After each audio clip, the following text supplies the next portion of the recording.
Well, thanks for joining us here on CTV News Channel. I'm Angie Seth. There are new developments in Andrew Scheer's leadership of the Conservatives. Former Conservative Cabinet Minister Peter MacKay now says he'll vote no to a leadership change at the mandatory Conservative leadership review in the spring. Host of Power Play's Don Martin joins me now to sort of delve into this whole thing a little bit more in more detail, Don. So talk to us about what Peter MacKay had to say.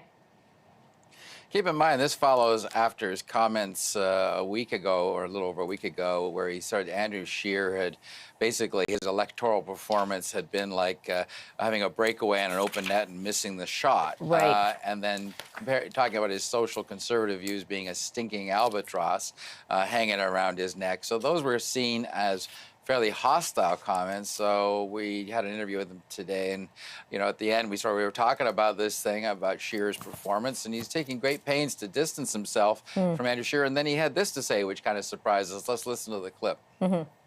Well, Andrew Scheer is going to face a mandatory review, Don. That's part of the Conservative Constitution. So that will be for he and the membership. I'll be there, and I'll be voting that no.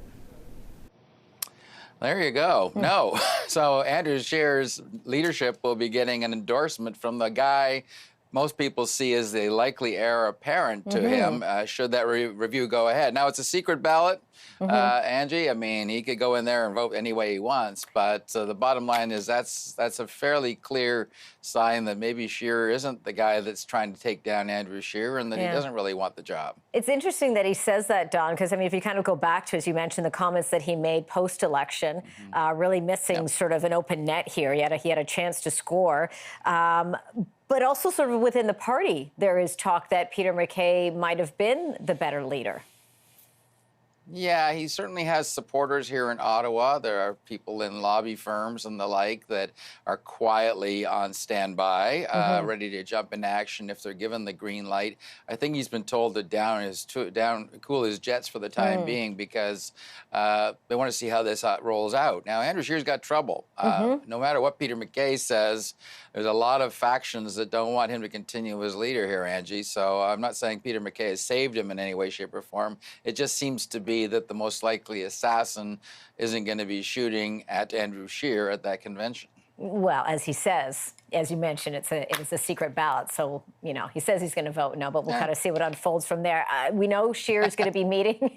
I like that. We know that Scheer's going to be meeting with Justin Trudeau tomorrow. Trudeau's got two high-profile meetings. The first one we know, or one of two, is going to be with Andrew Scheer. Talk to us about what you think is going to be on the agenda there. Very, very interesting. And, of course, we're always coming back to that whole issue that the Liberals have no representation in the West. What do you think the two of them are going to be talking about?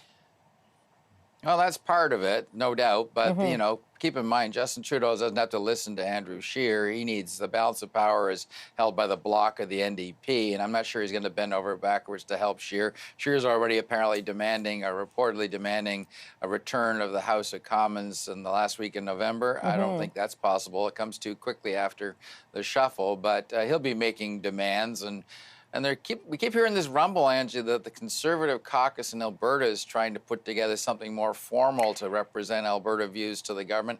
I don't know what that looks like, but we're told to stay tuned on that front. So, Scott Moe, that's an interesting one, too. He's been kind of Jason Kenney's quieter sidekick, the Premier of Saskatchewan. Says there's alienation issues, has put demands forward to Trudeau.